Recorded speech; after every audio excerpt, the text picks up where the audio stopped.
HCN ನ್ಯೂಸ್ಗೆ ಸ್ವಾಗತ. ನಾನು ಪ್ರಿಯಾ. ಈಗ ಹೆಡ್ಲೈನ್ಸ್. ಮಗನಿಂದಲೇ ತಂದೆಯ ಹತ್ಯೆ, ಅರೇಹಳ್ಳಿಯಲ್ಲಿ ಹೃದಯ ವಿದ್ರಾವಕ ಘಟನೆ, ಹೃದಯಾಘಾತದಿಂದ ಸಾವು ಎಂದಿದ್ದ ಕುಟುಂಬ, ಗ್ರಾಮಸ್ಥರಿಂದ ಹತ್ಯೆಯ ಆರೋಪಿಯನ್ನ ಬಂಧಿಸಿ ತನಿಖೆ ಮುಂದುವರೆಸಿದ ಪೊಲೀಸರು. ಹಾಸನದಲ್ಲಿ ಗುರುರಾಜ ಹೆಬ್ಬಾರ್ ಹೆಸರಿನಲ್ಲಿ ವಾರ್ಡ್ ರಚನೆಯಾಗಲಿ, ಹೆಬ್ಬಾರರ ಹೆಸರು ಶಾಶ್ವತವಾಗಿ ಉಳಿಯಲಿ, ಹೆಬ್ಬಾರ್ ರಸ್ತೆ ನಾಮಫಲಕ ಅನಾವರಣ ಮಾಡಿದ ಡಾಕ್ಟರ್ ನಿಶ್ಚಲಾನಂದ ಶ್ರೀ. ಬೇಲೂರಿನ ವಿವಿಧ ಇಲಾಖೆಗೆ ಭೇಟಿ ನೀಡಿದ ಸಂಸದರು, ಸಾರ್ವಜನಿಕರಿಂದ ಅಹವಾಲು ಸ್ವೀಕರಿಸಿದ ಲೋಕಸಭಾ ಸದಸ್ಯರು, ಎಂಎಲ್ಸಿ ಮಾತುಗಳಿಗೆ ಪ್ರಾಮುಖ್ಯತೆ ನೀಡುವುದಿಲ್ಲ ಎಂದ ಶ್ರೇಯಸ್ ಪಟೇಲ್. ಬೇಲೂರು ತಾಲೂಕಿನ ಅರೇಹಳ್ಳಿ ಪೊಲೀಸ್ ಠಾಣೆ ವ್ಯಾಪ್ತಿಯಲ್ಲಿ 58 ವರ್ಷದ ಶಶಿಧರ್ ಎಂಬುವರನ್ನ ತನ್ನ ಹೆತ್ತ ಮಗನೇ ಹತ್ಯೆ ಮಾಡಿದ್ದಾನೆ ಎಂದು ಮಗನ ವಿರುದ್ಧ ಸ್ವತಃ ಹೆತ್ತ ತಾಯಿ ಪೊಲೀಸರಿಗೆ ದೂರು ನೀಡಿರುವ ಘಟನೆ ವರದಿಯಾಗಿದೆ. ಬೇಲೂರು ತಾಲೂಕಿನ ಲಿಂಗಾಪುರ ಗ್ರಾಮದಲ್ಲಿ ಡಿಸೆಂಬರ್ 3ರ ಸಂಜೆ ಸುಮಾರು 8 ಗಂಟೆ ಹೊತ್ತಿನಲ್ಲಿ ಶಶಿಧರ್ ಎಂಬುವರಿಗೆ ಹೃದಯಾಘಾತವಾಗಿದೆ ಎಂದು ಕುಟುಂಬಸ್ಥರು ಚಿಕಿತ್ಸೆಗಾಗಿ ಅರೇಹಳ್ಳಿ ಪಟ್ಟಣದ ಸರ್ಕಾರಿ ಆಸ್ಪತ್ರೆಗೆ ಕರೆದುಕೊಂಡು ಹೋಗಿದ್ದು, ತಪಾಸಣೆ ನಡೆಸಿದ ವೈದ್ಯಾಧಿಕಾರಿ ಮರಣ ಹೊಂದಿರುವುದನ್ನು ದೃಢಪಡಿಸಿರುತ್ತಾರೆ. ಇದಾದ ಬಳಿಕ ಮೃತದೇಹವನ್ನ ಅಂತ್ಯ ಸಂಸ್ಕಾರಕ್ಕಾಗಿ ಸ್ವಗೃಹಕ್ಕೆ ತಂದಿರುತ್ತಾರೆ. ಆದರೆ ಗ್ರಾಮಸ್ಥರು ಶಶಿಧರ್ ಅವರ ಸಾವು ಮಗನಿಂದಲೇ ಆಗಿರಬಹುದೆಂದು ಶಂಕೆ ವ್ಯಕ್ತಪಡಿಸಿದ್ದಾರೆ. ನಂತರ ಪೂರಕ ಮಾಹಿತಿ ಪಡೆದ ಪೊಲೀಸರು ಆರೋಪಿಯನ್ನ ವಶಕ್ಕೆ ಪಡೆದು ಮೃತದೇಹವನ್ನ ಮರಣೋತ್ತರ ಪರೀಕ್ಷೆಗಾಗಿ ಜಿಲ್ಲಾಸ್ಪತ್ರೆಗೆ ರವಾನಿಸಿ ಪ್ರಕರಣ ದಾಖಲು ಮಾಡಿದ್ದಾರೆ. ಏನೇ ಆಗಲಿ, ಜನ್ಮ ನೀಡಿದ ತಂದೆ ತಾಯಿಗೆ ಹೊಡೆಯೋದಿರಲಿ, ಹತ್ಯೆ ಮಾಡುವವರು ನಮ್ಮಲ್ಲಿದ್ದಾರಲ್ಲ, ಇಂತಹ ಮನಸ್ಥಿತಿ ಇನ್ನು ಮುಂದೆ ಯಾರಿಗೂ ಬರಬಾರದು. ಇಂತಹವರಿಗೆ ತಕ್ಕ ಶಿಕ್ಷೆ ಆಗಬೇಕೆಂಬುದು ಗ್ರಾಮಸ್ಥರ ಅಭಿಪ್ರಾಯವಾಗಿದೆ. HCN news, Belur. Doctor Gururaj Hebbar ಅವರು ವೈದ್ಯರಾಗಿ ಅಪಾರ ಹಣ ಸಂಪಾದನೆ ಮಾಡುವ ಅವಕಾಶಗಳಿದ್ರೂ ಕೂಡ ಸಮಾಜಕ್ಕೆ ಸೇವೆ ಸಲ್ಲಿಸಬೇಕೆಂಬ ಉದ್ದೇಶದಿಂದ ಕೆಲಸ ಕಾರ್ಯಗಳನ್ನು ಮಾಡಿದ್ದಾರೆ. ಅವರ ತತ್ವಾದರ್ಶಗಳು ನಮ್ಮೆಲ್ಲರಿಗೂ ಮಾದರಿಯಾಗಿದೆ ಎಂದು ಕೆಂಗೇರಿ ಒಕ್ಕಲಿಗರ ಮಹಾಸಂಸ್ಥಾನ ಮಠದ ಶ್ರೀ ಡಾಕ್ಟರ್ ನಿಶ್ಚಲಾನಂದನಾಥ ಸ್ವಾಮೀಜಿ ತಿಳಿಸಿದರು. ಹಾಸನ ನಗರದ ಮಹಿಳಾ ಪ್ರಥಮ ದರ್ಜೆ ಕಾಲೇಜು ಮುಂಭಾಗದ ರಸ್ತೆಗೆ ಡಾಕ್ಟರ್ ಗುರುರಾಜ್ ಹೆಬ್ಬಾರ್ ಹೆಸರಿನ ನಾಮಫಲಕ ಅನಾವರಣಗೊಳಿಸಿ ಮಾತನಾಡಿದ ಅವರು, ಹೆಬ್ಬಾರ್ ಅವರು ಹಲವು ಟ್ರಸ್ಟ್ಗಳನ್ನು ಸ್ಥಾಪನೆ ಮಾಡಿ ಅವುಗಳಿಂದ ಬಡವರಿಗೆ ಸಹಾಯವಾಗುವ ನಿಟ್ಟಿನಲ್ಲಿ ಕಾಯಕಲ್ಪ ಹುಟ್ಟಿಹಾಕಿದ್ದಾರೆ ಎಂದರು. ಹಾಕಿಕೊಟ್ಟಿರುವ ಹಾದಿಯಲ್ಲಿ ನಾವೆಲ್ಲರೂ ನಡೆಯಬೇಕಾಗಿದೆ ಎಂದರು. ಮುಂದಿನ ದಿನಗಳಲ್ಲಿ ಮಹಾನಗರ ಪಾಲಿಕೆ ಆಗೋ ಸಮಯದಲ್ಲಿ ಅವರ ಹೆಸರಿನಲ್ಲಿ ಒಂದು ಡಾಕ್ಟರ್ ಗುರುರಾಜ್ ಹೆಬ್ಬಾರ್ ವಾರ್ಡ್ ರಚನೆ ಮಾಡುವ ಮೂಲಕ ಅವರ ಹೆಸರನ್ನ ಶಾಶ್ವತವಾಗಿ ಉಳಿಸಲು ನಮ್ಮ ಮನವಿಯಾಗಿದೆ ಎಂದರು. ಶಾಸಕ ಸ್ವರೂಪ್ ಮಾತನಾಡಿ, ನಾನು ಕೂಡ ಶಾಸಕನಾಗಿ ಅವರ ಆಶೀರ್ವಾದದಿಂದ ಸಂಜೀವಿನಿ ಆಸ್ಪತ್ರೆ ಅಧ್ಯಕ್ಷನಾಗಿದ್ದೇನೆ. ಇಂತಹ ಅವಕಾಶ ಮಾಡಿಕೊಟ್ಟ ಅವರನ್ನ ಯಾವಾಗಲೂ ಸ್ಮರಿಸುತ್ತೇನೆ ಎಂದರು. ಡಿಸಿಸಿ ಸತ್ಯಭಾಮ ಮಾತನಾಡಿ, ಗುರುರಾಜ್ ಹೆಬ್ಬಾರ್ ಹೆಸರು ಬಂದಾಗ ಸೇವೆ ನೆನಪಾಗುತ್ತದೆ. ಅವರಿಗೆ ಹಲವಾರು ಪ್ರಶಸ್ತಿಗಳು ಬಂದಿವೆ. ಅದು ಅವರು ಸಲ್ಲಿಸಿದ ಸೇವೆಗಾಗಿ. ಅವರು ನಮ್ಮ ನಡುವೆ ಇಲ್ಲದಿದ್ದರೂ ಅವರ ಸೇವೆ ನಮ್ಮ ಕಣ್ಣ ಮುಂದಿದೆ ಎಂದರು. ಬೆಳಗಾವಿ ವಿಶ್ವೇಶ್ವರಯ್ಯ ತಾಂತ್ರಿಕ ವಿವಿಯ ವಿಶ್ರಾಂತ ಕುಲಪತಿ ಡಾಕ್ಟರ್ ಕರಿಸಿದ್ದಪ್ಪ ಮಾತನಾಡಿ, ಹೆಬ್ಬಾರ್ ಅವರು ಯಾವುದೇ ಸಮಸ್ಯೆಗಳಿರಲಿ ಅವುಗಳನ್ನು ಸೂಕ್ಷ್ಮವಾಗಿ ನೋಡಿ ಬಗೆಹರಿಸುವ ಕೆಲಸ ಮಾಡುತ್ತಿದ್ರು. ಎಡಗೈಲಿ ಕೊಟ್ಟ ಸಹಾಯ ಬಲಗೈಗೆ ಗೊತ್ತಾಗಬಾರದೆಂಬ ನಿಟ್ಟಿನಲ್ಲಿ ಸಹಾಯ ಮಾಡುತ್ತಿದ್ರು. ಸರ್ಕಾರಿ ಕಾಲೇಜಿನ ಲೈಬ್ರರಿಗೆ 1 ಲಕ್ಷ ಸಹಾಯ ಮಾಡಿ ನಮ್ಮ ಹೆಸರು ಹಾಕದಂತೆ ಸೂಚಿಸಿದ ಅಪರೂಪದವರು ಎಂದರು. ನಗರಸಭೆ ಅಧ್ಯಕ್ಷ ಎಂ ಚಂದ್ರೇಗೌಡ ಮಾತನಾಡಿ, ಸೇವೆಗೆ ಇನ್ನೊಂದು ಹೆಸರೇ ಗುರುರಾಜ್ ಹೆಬ್ಬಾರ್. ನಾನು ಚಿಕ್ಕವನಿರುವಾಗಲೇ ಅವರನ್ನ ಕಂಡಿದ್ದೀನಿ. ಅವರ ಸೇವೆಗಳು ನಮಗೆಲ್ಲ ಸ್ಫೂರ್ತಿದಾಯಕವಾಗಿದೆ. ಗುರುರಾಜರು ಇದ್ದ ಮೇಲೆ ಯಾವ ದೇವರು ಬೇಡ, ದೇವರು ಮೆಚ್ಚುವ ಕೆಲಸ ಮಾಡಿಕೊಂಡು ಹೋಗಬೇಕು. ಆ ರೀತಿ ಪ್ರೇರಣೆ ಕೆಲಸವನ್ನ ಮಾಡಿದ್ದಾರೆ. ಅವರ ಆತ್ಮಕ್ಕೆ ಶಾಂತಿ ಸಿಗಲಿ ಎಂದು ಪ್ರಾರ್ಥಿಸುವುದಾಗಿ ಹೇಳಿದರು. ಐಜಿ ಬೋರಲಿಂಗಯ್ಯ ಮಾತನಾಡಿ, ದೇಶ ಉತ್ತಮ ರೀತಿಯಲ್ಲಿ ಅಭಿವೃದ್ಧಿಯಾಗಬೇಕಾದ್ರೆ ಯುವ ಶಕ್ತಿ ಒಳ್ಳೆ ರೀತಿ ಬೆಳೆಯಬೇಕಾಗಿದೆ. ನಾವು ಯಾವ ಕೆಲಸಕ್ಕೆ ಹೋದರೂ ಸೇವಾ ಮನೋಭಾವ ಬೆಳೆಸಿಕೊಳ್ಳಬೇಕು. ನಮಗೆ ಕ್ವಾಲಿಟಿ ವೈದ್ಯರ ಅವಶ್ಯಕತೆ ಇದ್ದು, ಡಾಕ್ಟರ್ ಗುರುರಾಜ್ ಹೆಬ್ಬಾರಂತಹ ಸೇವಾ ಮನೋಭಾವದವರು ಸಮಾಜದಲ್ಲಿ ಹೆಚ್ಚೆಚ್ಚು ಬರಬೇಕೆಂದು ಇದೇ ವೇಳೆ ತಿಳಿಸಿದರು. ಕಾರ್ಯಕ್ರಮದಲ್ಲಿ ಮೊದಲು ನಗರದ ಸರ್ಕಾರಿ ಮಹಿಳಾ ಕಾಲೇಜು ಮುಂಭಾಗ ಡಾಕ್ಟರ್ ಗುರುರಾಜ್ ಹೆಬ್ಬಾರ್ ಹೆಸರಿನ ರಸ್ತೆ ನಾಮಫಲಕ ಅನಾವರಣಗೊಳಿಸಿದ್ರು. ಇದೇ ವೇಳೆ ನೂರಾರು ಜನರು ರಕ್ತದಾನ ಶಿಬಿರ ಮತ್ತು ದೇಹದಾನ, ನೇತ್ರದಾನ ನೋಂದಣಿ ಕಾರ್ಯಕ್ರಮದಲ್ಲಿ ಭಾಗವಹಿಸಿದ್ರು. ಡಾಕ್ಟರ್ ಗುರುರಾಜ್ ಹೆಬ್ಬಾರ್ ಸೇವಾ ಪ್ರಶಸ್ತಿ ಪುರಸ್ಕೃತವನ್ನ ವೈದ್ಯಕೀಯ ಕ್ಷೇತ್ರದಲ್ಲಿ ಬೆಂಗಳೂರಿನ ಐಗಾಟ್ ಸಂಸ್ಥಾಪಕ ನಿರ್ದೇಶಕ ಡಾಕ್ಟರ್ ಎನ್ಎಸ್ ನಾಗೇಶ್, ಸಮಾಜ ಸೇವಾ ಕ್ಷೇತ್ರದಲ್ಲಿ ಬೆಂಗಳೂರಿನ ಕರ್ನಾಟಕ ಗಾಂಧಿ ಸ್ಮಾರಕ ನಿಧಿ ನಿರ್ದೇಶಕರಾದ ಜಿಬಿ ಶಿವರಾಜ್ ಮತ್ತು ಪ್ರತಿಭಾ ಪುರಸ್ಕಾರದಲ್ಲಿ ಕಟ್ಟಾಯ ಸರ್ಕಾರಿ ಪ್ರೌಢಶಾಲೆಯ ಪ್ರತಿಭಾನ್ವಿತ ವಿದ್ಯಾರ್ಥಿ ಎಂ ಬಿಂದುಲತಾ ಇವರನ್ನ ಈ ಕಾರ್ಯಕ್ರಮದಲ್ಲಿ ಸನ್ಮಾನಿಸಿ ಗೌರವಿಸಲಾಯಿತು. ಈ ವೇಳೆ Janakalyana research and charitable trust ಅಧ್ಯಕ್ಷ BV Karigowda, doctor Gururaj Hebbar memorial charitable trust ಗೌರವಾಧ್ಯಕ್ಷ ಎಚ್ಪಿ ಮೋಹನ್, ಅಧ್ಯಕ್ಷೆ ಡಾಕ್ಟರ್ ಜಿ ಪ್ರತಿಭಾ, ಕಾಮಧೇನು ಸಹಕಾರಿ ವಿದ್ಯಾಶ್ರಮದ ಅಧ್ಯಕ್ಷ Madhava Shenoy, doctor YS Veerabhadrappa, Paripoorna charitable trust ಅಧ್ಯಕ್ಷರಾದ ಎಚ್ವಿ ಲಕ್ಷ್ಮೀನಾರಾಯಣ್, ಹಿಮ್ಸ್ ಪ್ರಾಂಶುಪಾಲ ಬಿಸಿ ರವಿಕುಮಾರ್, ರೈತ ಬಂಧು ಸಹಕಾರಿ ಸಂಘದ ಅಧ್ಯಕ್ಷ ಬಿ ಗೋಪಾಲಕೃಷ್ಣ ಪ್ರಭು, ಜಿಲ್ಲಾ ಕನ್ನಡ ಸಾಹಿತ್ಯ ಪರಿಷತ್ತು ಅಧ್ಯಕ್ಷ ಎಚ್ಎಲ್ ಮಲ್ಲೇಶ್ ಗೌಡ, ಕೆಟಿ ಜಯಶ್ರೀ, ಶಬೀರ್ ಅಹಮದ್ ಇನ್ನು ಮುಂತಾದವರು ಉಪಸ್ಥಿತರಿದ್ದರು. HCN news, Hassan. ಇವತ್ತು ಯಾಕೆ ಇಷ್ಟೊಂದು ಸಡಗರ ಸಂಭ್ರಮದಿಂದ ನಾವು ಇಲ್ಲಿ ಅವರ ರಸ್ತೆಗೆ ಹೆಸರು ನಾಮಕರಣ ಆಗಬೇಕು ಅಂತ ಅಂದ್ಬಿಟ್ಟು ತಾವು ಬಂದಿದ್ರಿ, ನೆನಪಿರ್ಬೇಕಲ್ವಾ? ಸೊ ಬಂದಿದ್ರಿ, ನಮ್ಮ ಚೇಂಬರ್ಗೆ ಬಂದಿದ್ರಿ. ನಾವು ಅದನ್ನ ಮುಂದೆ ಅಂದರೆ ಡೈರೆಕ್ಟರ್ ನಮ್ಮ ಇವರು ನಿರ್ದೇಶಕರು ಪೌರಾಡಳಿತ ಇಲಾಖೆಯಿಂದ ಅದನ್ನು ಆಗಬೇಕಾಗಿತ್ತು ಅಂತಂದ್ಬಿಟ್ಟು ಅವ್ರಿಗೆ ಕಳಿಸಿದ್ವಿ.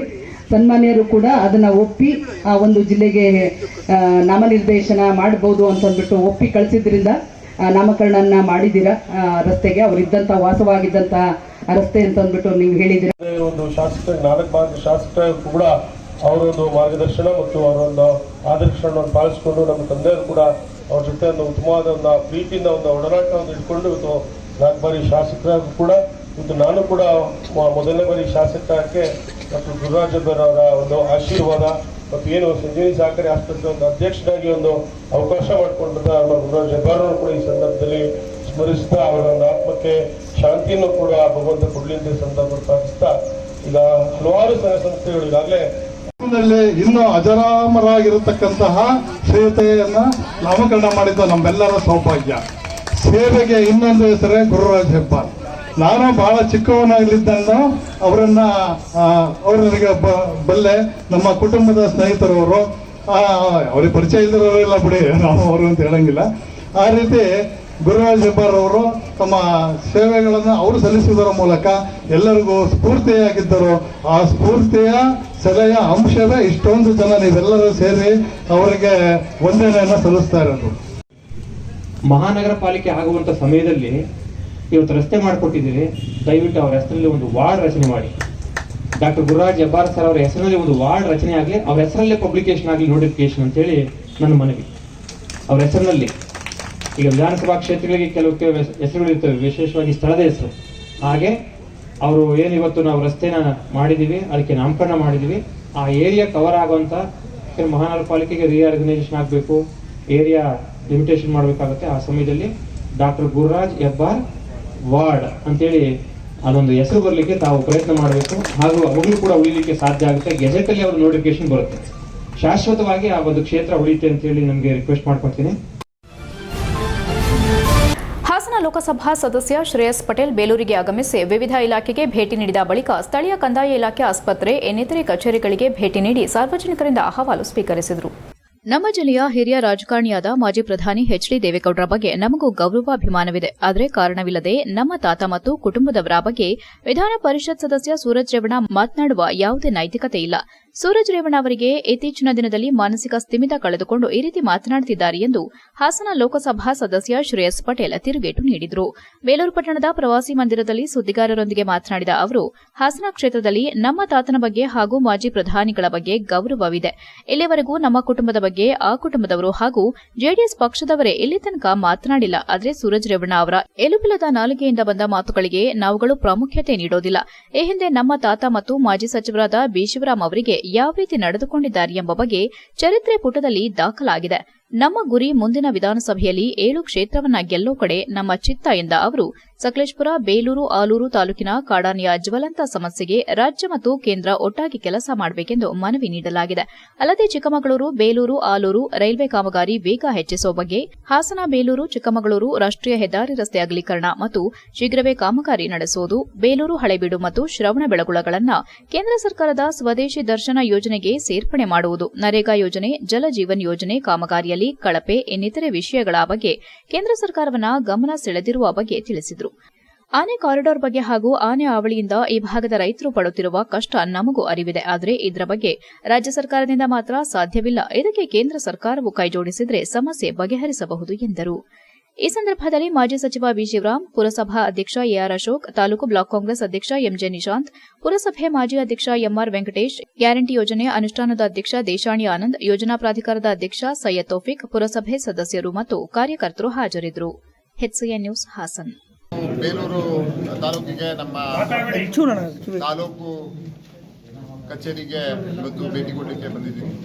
ಜೊತೆಗೆ ತಾಲೂಕು ಆಸ್ಪತ್ರೆ ಸುಮಾರು ನ್ಯೂನತೆಗಳಿದ್ದಾವೆ. ಅಲ್ಲಿ ಸುಮಾರು ಕಂಪ್ಲೇಂಟ್ಸ್ ಬಂದಿದ್ದಾವೆ. ಅದು ನೋಡಲಿಕ್ಕೂ ಸಹ ಬೇಲೂರು ತಾಲೂಕು ಕಚೇರಿ ಮತ್ತು ಆಸ್ಪತ್ರೆ ಭೇಟಿ ಮಾಡಲಿಕ್ಕೆ ಬಂದಿದ್ದೀವಿ. ಇವತ್ತು ನಮ್ಮ ಶಿವರಾಮಣ್ಣ ಅವರ ಒಂದು ಮಾರ್ಗದರ್ಶನದಲ್ಲಿ ಸುಮಾರು ಸಮಸ್ಯೆಗಳು ಬೇಲೂರು ವಿಧಾನಸಭಾ ಕ್ಷೇತ್ರದಲ್ಲಿ ಹೇಳಿದ್ದಾರೆ. ಅದು ಅಂದಂತ ಬಗೆಹರಿಸೋ ಕೆಲಸವನ್ನು ನಾವು ಮಾಡ್ತೀವಿ. ಜೊತೆಗೆ ಇಲ್ಲಿ ಜ್ವಲಂತವಾದ ಸಮಸ್ಯೆ ಅಂತ ಹೇಳಿದ್ರೆ ಬಿಕ್ಕೋಡು ಹೋಬಳಿ ಅರಣ್ಯ ಭಾಗದಲ್ಲಿ ಆನೆಗಳ ಕಾಟ ಮಿತಿ ಮೀರಿದೆ. ಅದನ್ನು ನಾವು ಸಂಸದಲ್ಲೂ ಸಹ ಚರ್ಚೆ ಮಾಡಿದ್ವಿ. ಜೊತೆಗೆ ನಮ್ಮ ಅರಣ್ಯ ಸಚಿವರ ಹತ್ರನೂ ಅದ್ರ ಬಗ್ಗೆ ಚರ್ಚೆ ಮಾಡಿದ್ವಿ. ಒಂದು ಸೂಕ್ತ ಮಾನದಂಡ ಹಾಕಿ ಒಂದು ಕಾರ್ಯಕ್ರಮ ರೂಪಿಸುವಂತ ಕೇಂದ್ರ ಸಚಿವರು ಆಗಿರ್ಬೋದು, ರಾಜ್ಯ ಸಚಿವರು ಇಬ್ಬರು ಸಹ ಅದಕ್ಕೆ ಬದ್ಧರಾಗಿದ್ದಾರೆ. ಜೊತೆಗೆ ಈ ಭಾಗದಲ್ಲಿ ನಿಮಗೆಲ್ಲ ಗೊತ್ತಿರೋಂಗೆ ಕಾಫಿದು ಸಮಸ್ಯೆ ಅತಿ ಹೆಚ್ಚಿದೆ. ಮತ್ತೆ ನಮ್ಮ ಈ ಕಡೆ ಬಂದರೆ ಕಸಬಾ ಹೋಬಳಿ ಕಡೆ ಬಂದರೆ ಸುಮಾರು ನ್ಯೂನ್ಯತೆಗಳಿದ್ದಾವೆ. ಅದನ್ನೆಲ್ಲ ಇವತ್ತು ತಾಲೂಕು ಕಚೇರಿ ಏನೇನು ಸಮಸ್ಯೆಗಳಿದೆ, ಅದು ಏನೇನು ಲೋಪದೋಷಗಳಿದೆ ಅದನ್ನೆಲ್ಲ ಚರ್ಚೆ ಮಾಡುವಂಥ ಕೆಲಸವನ್ನು ಮಾಡ್ತೀವಿ. ಜೊತೆಗೆ ನಗರದಲ್ಲಿ ಪುರಸಭೆ ವ್ಯಾಪ್ತಿಯಲ್ಲಿ ಕೇಂದ್ರ ಪುರಸ್ಕೃತ ಯೋಜನೆಗಳು ಏನೇನಾಗಿದೆ, ಮತ್ತು ಜಲ್ ಜೀವನ್ ಮಿಷನ್ ಆಗಿರ್ಬೋದು, ಮತ್ತು ಶಾಲಾ ದುರಸ್ತಿಗಳು ಆಗಿರ್ಬೋದು, ಅಂಗನವಾಡಿಯಲ್ಲಿ ಏನೇನು ಸಮಸ್ಯೆಗಳಿದೆ ಅದನ್ನೆಲ್ಲ ಇವತ್ತು ಚರ್ಚೆ ಮಾಡಲಿಕ್ಕೆ ಬಂದಿದ್ದೀವಿ. HCI ನ್ಯೂಸ್ನಲ್ಲಿ ಈಗ ಒಂದು ಪುಟ್ಟ ಬ್ರೇಕ್.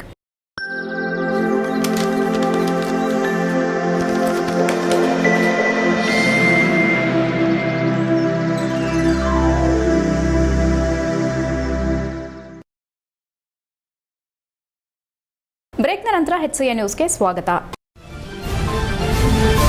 ಬೇಲೂರು ಬಸ್ ನಿಲ್ದಾಣದ ಅವ್ಯವಸ್ಥೆ ಬಗ್ಗೆ ವ್ಯಾಪಕವಾಗಿ ದೂರು ಬಂದ ಹಿನ್ನೆಲೆ ಶಾಸಕ HK ಸುರೇಶ್ ಭೇಟಿ ನೀಡಿ ಡಿಪೋ ವ್ಯವಸ್ಥಾಪಕರ ವಿರುದ್ಧ ಹರಿಹಾಯ್ದರು.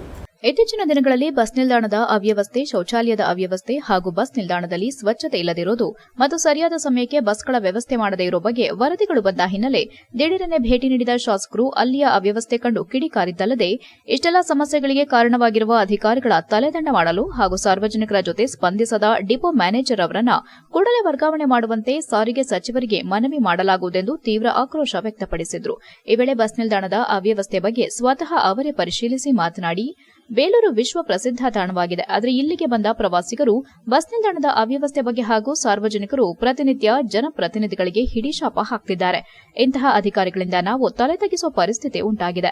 ಸುಮಾರು 1 ತಿಂಗಳಿಂದ ಶೌಚಾಲಯದಲ್ಲಿ ನೀರಿನ ವ್ಯವಸ್ಥೆ ಇಲ್ಲ ಹಾಗೂ ಬರುವಂತಹ ಪ್ರಯಾಣಿಕರಿಗೆ ಕುಡಿಯುವ ನೀರಿನ ವ್ಯವಸ್ಥೆ ಇಲ್ಲ, ಸರಿಯಾದ ಸಮಯಕ್ಕೆ ಬಸ್ ವ್ಯವಸ್ಥೆ ನೀಡುತ್ತಿಲ್ಲ ಎಂಬ ದೂರಿನ ಹಿನ್ನೆಲೆ ಇವರಿಗೆ ಹಲವಾರು ಬಾರಿ ಡಿಪೋ ಮ್ಯಾನೇಜರ್ ಶಾಜಿಯಾ ಬಾನು ಅವರಿಗೆ ಮಾಹಿತಿ ನೀಡಿದ್ರೂ ಇದರ ಬಗ್ಗೆ ತಲೆ ಕೆಡಿಸಿಕೊಂಡಿಲ್ಲ. ಶೌಚಾಲಯದಿಂದ ರೋಗ ಹರಡಿದ್ರೆ ಇದಕ್ಕೆ ಯಾರು ಹೊಣೆ? ನಿಗದಿತ ಸಮಯಕ್ಕೆ ಸರಿಯಾಗಿ ಬಸ್ಗಳು ಬಾರದ ಹಿನ್ನೆಲೆ ವಿದ್ಯಾರ್ಥಿಗಳು ಹಾಗೂ ಹೊರಗೆ ಹೋಗುವ ಸರ್ಕಾರಿ ನೌಕರರಿಗೆ ತೊಂದರೆಯಾಗುತ್ತಿದೆ. ಇದಕ್ಕೆ ನೇರ ಹೊಣೆ ಕೆಎಸ್ಆರ್ಟಿಸಿ ಅಧಿಕಾರಿಗಳೇ. ಇಷ್ಟೆಲ್ಲ ಲೋಪದೋಷಗಳಿದ್ರೂ ನಮ್ಮ ಗಮನಕ್ಕೆ ತಂದಿಲ್ಲ. ಕೂಡಲೇ ಇವರನ್ನ ಇಲ್ಲಿಂದ ವರ್ಗಾವಣೆ ಮಾಡಬೇಕು. ಸಮಸ್ಯೆಗಳನ್ನ ಬಗೆಹರಿಸದಿದ್ರೆ ನಾನೇ ಸ್ಥಳೀಯರೊಂದಿಗೆ ಸೇರಿ ಪ್ರತಿಭಟನೆ ಮಾಡಬೇಕಾಗುತ್ತದೆ ಎಂದು ಎಚ್ಚರಿಕೆ ನೀಡಿದರು. ಬಸ್ ನಿಲ್ದಾಣದ ಡಿಪೋ ಮ್ಯಾನೇಜರ್ ಶಾಜಿಯಾ ಬಾನು ಮಾತನಾಡಿ, ನೀರಿನ ಸಮಸ್ಯೆ ಹಾಗೂ ಶೌಚಾಲಯದ ಬಗ್ಗೆ ಮೇಲಾಧಿಕಾರಿಗಳಿಗೆ ಸೂಚನೆ ನೀಡಿದ್ದೇನೆ. ಈಗಾಗಲೇ ಇಂಜಿನಿಯರ್ ಸಹ ಭೇಟಿ ನೀಡಿ ಸಮಸ್ಯೆ ಬಗೆಹರಿಸುವ ಭರವಸೆ ನೀಡಿದ್ದು ಅತಿ ಶೀಘ್ರದಲ್ಲಿ ಅದನ್ನು ಬಗೆಹರಿಸಲಾಗುವುದು. ತಾತ್ಕಾಲಿಕವಾಗಿ ಟ್ಯಾಂಕರ್ ಮೂಲಕ ನೀರಿನ ವ್ಯವಸ್ಥೆ ಮಾಡಲಾಗಿದ್ದು ಶೌಚಾಲಯದ ಅವ್ಯವಸ್ಥೆ ಬಗ್ಗೆ ಗುತ್ತಿಗೆದಾರರ ವಿರುದ್ಧ ಕ್ರಮ ಕೈಗೊಳ್ಳಲಾಗುವುದು. ಪ್ರಯಾಣಿಕರ ಅನುಕೂಲಕ್ಕಾಗಿ ಹೆಚ್ಚುವರಿ ಬಸ್ಗಳ ವ್ಯವಸ್ಥೆಗೆ ಪತ್ರ ಬರೆದಿದ್ದೇನೆ ಎಂದರು. ಈ ವೇಳೆ ಸಾರ್ವಜನಿಕರು, ಕೆಎಸ್ಆರ್ಟಿಸಿ ಅಧಿಕಾರಿಗಳು ಉಪಸ್ಥಿತರಿದ್ದರು. HCI news Belur. ಬಿಟ್ಟರೆ ಇಲ್ಲಿಯ ಬಸ್ ಸ್ಟ್ಯಾಂಡ್ ವ್ಯವಸ್ಥೆನಲ್ಲಿ ಇಂಥ ದುಸ್ಥಿತಿಯನ್ನು ಬಹುಶಃ ನನ್ನ ಜೀವನದಲ್ಲಿ ನಾನು ನೋಡಲಿಲ್ಲ. ಆ ರೀತಿ ಒಂದು ದುಸ್ಥಿತಿ ವ್ಯವಸ್ಥೆಯಲ್ಲಿ ಇರ್ತಕ್ಕಂಥದ್ದು. ಇದಕ್ಕೆ ಏನು ಈ ಭಾಗದ ಡಿಪೋ ಮ್ಯಾನೇಜರ್ ಇದ್ದಾರೆ, ಈ ದುಸ್ಥಿತಿಗೆ ಅವರೇ ಕಾರಣ ಅಂತಕ್ಕಂಥದ್ದು ನನ್ನ ಅಭಿಪ್ರಾಯ. ಅವರ ಅಂಡರ್ ಅಧಿಕಾರಿಗಳಿಂದ ಕೆಲಸ ಮಾಡಿಸ್ಕೊಳ್ಳೋದ್ರಲ್ಲಿ ವಿಫಲರಾಗಿದ್ದಾರೆ. ಸಾರ್ವಜನಿಕರ ಜೊತೆ ಸಮನ್ವಯ ಕಾಪಾಡೋದ್ರಲ್ಲಿ ವಿಫಲರಾಗಿದ್ದಾರೆ. ಸ್ವಚ್ಛತೆ ಕಾಪಾಡೋದ್ರಲ್ಲಿ ವಿಫಲರಾಗಿದ್ದಾರೆ. ಎಲ್ಲ ಅನೇಕ ನೂರಾರು ಕಾರಣಗಳು, ಅದರಲ್ಲೂ ಸಹ ಸಮಯಕ್ಕೆ ಸರಿಯಾಗಿ ಬಸ್ಸಿನ ವ್ಯವಸ್ಥೆ ವಿಫಲರಾಗಿದ್ದಾರೆ. ಒಟ್ಟಾರೆ ಸಾರ್ವಜನಿಕರ ಶಾಪ. ಇವತ್ತು ಸಾರ್ವಜನಿಕರು ತುಂಬ ಅಲ್ದಾಡ್ತಕ್ಕಂಥ ಕೆಲಸಕ್ಕೆ ಇವತ್ತು ಇದಾಗ್ತಾ ಇದೆ. ಏಕೆಂದರೆ ಸಾಮಾನ್ಯ ವರ್ಗದವರು ಇವತ್ತು ಬಸ್ನಲ್ಲಿ ಪ್ರಯಾಣ ಮಾಡ್ತಕ್ಕಂಥದ್ದು. ಕಾಮತಿ ಕೂಡಿಗೆಯಲ್ಲಿ ಅಬಕಾರಿ ಇಲಾಖೆ ಅಧಿಕಾರಿಗಳು ನಿಯಮಗಳ ಉಲ್ಲಂಘಿಸಿ CL7 ಮದ್ಯದ ಅಂಗಡಿ ತೆರೆಯಲು ಅವಕಾಶ ಕಲ್ಪಿಸಿದ್ದು ಕೂಡಲೇ ಪರಿಶೀಲಿಸಿ ಪರವಾನಗಿ ರದ್ದು ಮಾಡಬೇಕೆಂದು ಆಗ್ರಹಿಸಿ ಗ್ರಾಮಸ್ಥರು ಜಿಲ್ಲಾಡಳಿತಕ್ಕೆ ಮನವಿ ಸಲ್ಲಿಸಿದರು. ಗ್ರಾಮದ ಚಂದ್ರೇಗೌಡ ಮತ್ತು ಸಂತೋಷ್ ಮಾಧ್ಯಮದೊಂದಿಗೆ ಮಾತನಾಡಿ, ಆಲೂರು ತಾಲೂಕಿನ ಕೂಡಿಗೆ ಕಾಮತಿಯಲ್ಲಿ ಮದ್ಯದಂಗಡಿಗೆ ಪರವಾನಗಿ ನೀಡಿದ್ದು ಅಬಕಾರಿ ನಿರೀಕ್ಷಕರು ಕಾನೂನು ಉಲ್ಲಂಘಿಸಿ ಕರ್ತವ್ಯ ನಿರ್ವಹಿಸುವ ಮೂಲಕ ಸಮಾಜದಲ್ಲಿ ಸ್ವಾಸ್ಥ್ಯವನ್ನ ಹಾಳು ಮಾಡುತ್ತಿದ್ದಾರೆ ಎಂದು ದೂರಿದರು. ಜಿಲ್ಲಾ ಉಸ್ತುವಾರಿ ಸಚಿವ ಕೆಎನ್ ರಾಜಣ್ಣ ಹಾಗೂ ಜಿಲ್ಲಾಧಿಕಾರಿ ಸತ್ಯಭಾಮ ಅವರಲ್ಲಿ ಈ ಮೂಲಕ ತಿಳಿಯಪಡಿಸುವುದೇನೆಂದರೆ, ನಿಮ್ಮ ಗಮನಕ್ಕೆ ಬಾರದ ರೀತಿ ಹಾಸನ ಅಬಕಾರಿ ವಲಯ 2ರಲ್ಲಿ ಅಬಕಾರಿ ನಿರೀಕ್ಷಕರಾಗಿ ಕರ್ತವ್ಯ ನಿರ್ವಹಿಸುತ್ತಿರುವ ಅವರು ಹಣದ ಆಮಿಷಕ್ಕೆ ಒಳಗಾಗಿ ತಮ್ಮ ಅಧಿಕಾರವನ್ನು ದುರುಪಯೋಗ ಪಡಿಸಿಕೊಂಡು ಸರ್ಕಾರದ ಅಬಕಾರಿ ಇಲಾಖೆ ಸುತ್ತೋಲೆ ನಿಯಮಗಳನ್ನು ಗಾಳಿಗೆ ತೂರಿ ಮನಸೋ ಇಚ್ಛೆ ಕರ್ತವ್ಯ ನಿರ್ವಹಿಸುತ್ತಿದ್ದಾರೆ ಎಂದು ಆರೋಪಿಸಿದರು. ಇದಕ್ಕೆ ಉದಾಹರಣೆಯಾಗಿ ಅಬಕಾರಿ ರೂಲ್ 5 ನಿಯಮಕ್ಕೆ ಒಳಪಡುವಂತಹ ಆಲೂರು ತಾಲೂಕಿನ ಕಾಮತಿ ಕೊಡಿಗೆಯಲ್ಲಿ ಪರಿಶಿಷ್ಟ ಜಾತಿ ಜನಾಂಗಕ್ಕೆ ಸೇರಿದ ಸುಮಾರು 40 ಕುಟುಂಬಗಳು ವಾಸವಾಗಿರುವ ಎಡಿ ಕಾಲೋನಿಯಿಂದ ಕೇವಲ 130 ಅಡಿ ಅಂತರದಲ್ಲಿ ಬಾಲಾಜಿ ಗ್ರೂಪ್ಸ್ನವರು ಸಲ್ಲಿಸಿರುವ CL7 ಸನ್ನದ್ದನ್ನ ತೆರೆಯಲು ಪ್ರಸ್ತಾವನೆಯನ್ನ ಆಯುಕ್ತರು ಬೆಂಗಳೂರು ಇವರಿಗೆ ಸಲ್ಲಿಸಿರುತ್ತಾರೆ. ಈ ಬಗ್ಗೆ ನಾವುಗಳು ರೂಲ್ಸ್ 5ರ ನಿಯಮ ಉಲ್ಲಂಘಿಸಿರುವುದರಿಂದ ಬಾಲಾಜಿ ಗ್ರೂಪ್ಸ್ ಎಂಬುವವರು CL7 ತೆರೆಯಲು ಅವಕಾಶ ನೀಡದಂತೆ ಇದನ್ನು ತಡೆ ಹಿಡಿಯಬೇಕೆಂದು ಹಲವಾರು ಬಾರಿ ತಕರಾರು ಅರ್ಜಿ ಸಲ್ಲಿಸಿದ್ರು. ಇದನ್ನು ಲೆಕ್ಕಿಸದೆ ಅವರಿಗೆ ವಲಯಾಧಿಕಾರಿ ಮೋಹನ್ ಕುಮಾರ್ ಅವರು ಕುಮ್ಮಕ್ಕು ನೀಡಿ ನಿಯಮ ಉಲ್ಲಂಘಿಸಿ ತಮ್ಮ ಕರ್ತವ್ಯ ಲೋಪ ಎಸಗಿರುತ್ತಾರೆ ಎಂದರು. ಆದ್ದರಿಂದ ಇಂತಹ ಭ್ರಷ್ಟ ಅಧಿಕಾರಿಗಳ ವಿರುದ್ಧ ಉಸ್ತುವಾರಿ ಸಚಿವರು ಹಾಗೂ ಜಿಲ್ಲಾಧಿಕಾರಿಗಳು ಸಂಬಂಧಪಟ್ಟ ಇಲಾಖೆ ಅಧಿಕಾರಿಗಳೊಂದಿಗೆ ಚರ್ಚಿಸಿ ಇಲಾಖೆಯ ಬೇರೆ ಅಧಿಕಾರಿಗಳೊಂದಿಗೆ ಸ್ಥಳಕ್ಕೆ ತೆರಳಿ ಮರು ಪರಿಶೀಲನೆ ಮಾಡಿ ಸೂಕ್ತ ಕಾನೂನು ಕ್ರಮ ಕೈಗೊಳ್ಳಬೇಕೆಂದು ಈ ಮೂಲಕ ವಿನಂತಿಸುತ್ತೇವೆ ಎಂದರು. ಈ ವೇಳೆ ಗ್ರಾಮಸ್ಥರಾದ ರಾಜು, ಮಂಜುನಾಥ್, ಜಯಲಕ್ಷ್ಮಿ, ಪಲ್ಲವಿ, ಶಂಕರಪ್ಪ, ತಮ್ಮಯ್ಯ, ಮಾದೇಶ್, ರಾಜಯ್ಯ, ಜವರಯ್ಯ ಸೇರಿದಂತೆ ಇನ್ನಿತರರು ಉಪಸ್ಥಿತರಿದ್ದರು. HCN news Haasan.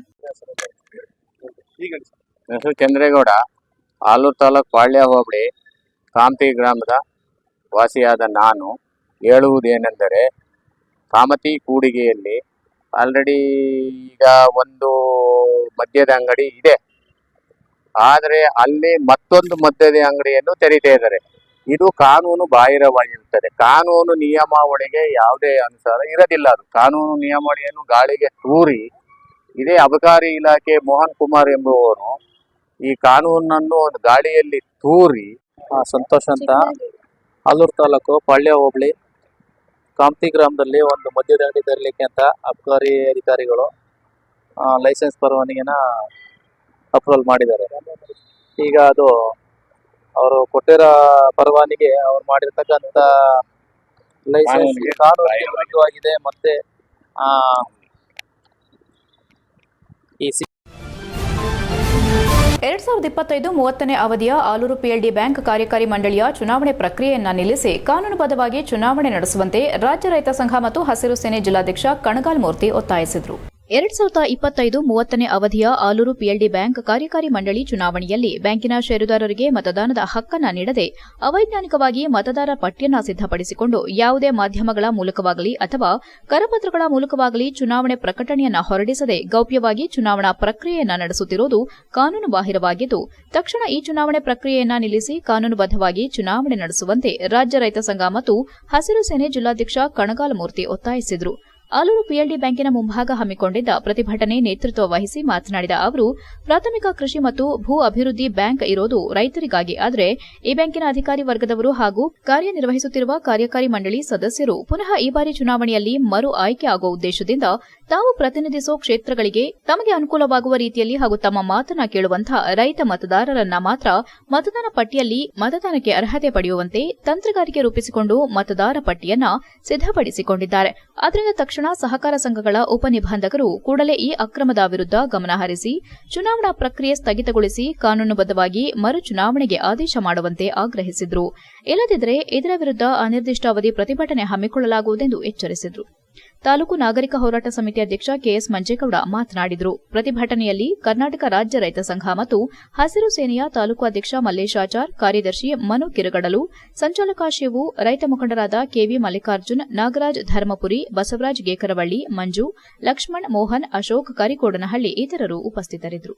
HCN news Aluru. Bank ಚುನಾವಣೆ ಏನು ಈಗ ಪ್ರಕ್ರಿಯೆ ನಡೀತಾ ಇದೆ ಅದು ಸರಿ ಇಲ್ಲ ಅಂತೇಳಿ ರೈತ ಸಂಘದವ್ರದ್ದು ಹೋರಾಟ ಇದೆ. ಕಾರಣ ನಿನ್ನೆ ಅವರೇನೋ ಇಲ್ಲಿ ಕೇಳಕ್ಕೆ ಬಂದಂಥ ಸಂದರ್ಭದಲ್ಲಿ ಸರಿಯಾದ ಮಾಹಿತಿಯನ್ನು ಕೊಡದಲ್ಲೇ ಉಡಾಪಿ ಮಾತಾಡಿದರು. ಅದರಿಂದ ನಾವು ಈ ತಾಲೂಕಿನ ಭೂ ಅಭಿವೃದ್ಧಿ ಮಂಡಳಿ ಬ್ಯಾಂಕು ಅಂದರೆ ಎಲ್ರಿಗೂ ರೈತರಿಗೆ ಸಂಬಂಧಪಟ್ಟಂಥದ್ದು, ಈ ತಾಲೂಕಿಗೆ ಸಂಬಂಧಪಟ್ಟಂಥದ್ದು. ಅದರಿಂದ ಸರಿಯಾದ ಮಾಹಿತಿ ಕೊಡದಲ್ಲೇ ಇರೋದ್ರಿಂದ ಇವತ್ತು ಕೂಡ ಬಂದು ಈಗ ಮೂರ್ತಿಯವರು ಮತ್ತು ಎಲ್ಲ ನಮ್ಮ ರೈತ ಮುಖಂಡರುಗಳು ಇಲ್ಲಿ ದಲಿತ ಸಂಘಟನೆ ಹೆಸರಾಗಿದ್ದಾರೆ, ಎಲ್ಲರೂ ಕೂಡ ಇಲ್ಲಿ ಬಂದಿದ್ದೀವಿ. ನಾನು ಆಕಸ್ಮಿಕವಾಗಿ ಇಲ್ಲಿ ಬಂದೆ. ಈಗ ಬಂದಂಥ ಸಂದರ್ಭದಲ್ಲಿ ಈ ವಿಚಾರಗಳನ್ನೆಲ್ಲ ತಿಳ್ಕೊಂಡು HCI ನ್ಯೂಸ್ನಲ್ಲಿ ಈಗ ಒಂದು ಪುಟ್ಟ ಬ್ರೇಕ್. ಹಾಸನದಲ್ಲಿ 28 ವರ್ಷಗಳಿಂದ ಜನತೆಗೆ ಅತ್ಯುತ್ತಮವಾದ ವೈದ್ಯಕೀಯ ಸೇವೆಯನ್ನು ನೀಡುತ್ತಿರುವ ಹೇಮಾವತಿ ಮಲ್ಟಿಸ್ಪೆಷಾಲಿಟಿ ಹಾಸ್ಪಿಟಲ್ ಹಾಸನ. ನಮ್ಮಲ್ಲಿ ದಿನದ 24 ಗಂಟೆಯೂ ಆಕ್ಸಿಡೆಂಟಲ್ ಇಂಜುರೀಸ್ ಮತ್ತು ಎಮರ್ಜೆನ್ಸಿ ಸರ್ವಿಸ್ಗಳನ್ನು ಹೊಂದಿದೆ. ಹೇಮಾವತಿ ಆಸ್ಪತ್ರೆಯ ಡಾಕ್ಟರ್ ನಿಖಿಲ್ ಆರ್ ಭಟ್ ರವರು MS ಆರ್ಥೋಪೆಡಿಕ್ನಲ್ಲಿ ಚಿನ್ನದ ಪದಕ ಪಡೆದು ಸಿಂಗಾಪುರ್ ಜನರಲ್ ಹಾಸ್ಪಿಟಲ್ನಲ್ಲಿ ಫೆಲೋಶಿಪ್ ಇನ್ ಜಾಯಿಂಟ್ ರಿಪ್ಲೇಸ್ಮೆಂಟ್ ಸರ್ಜರಿಯ ಪದವಿ ಪಡೆದು ಸೇವೆಯನ್ನ ಸಲ್ಲಿಸಿರುತ್ತಾರೆ.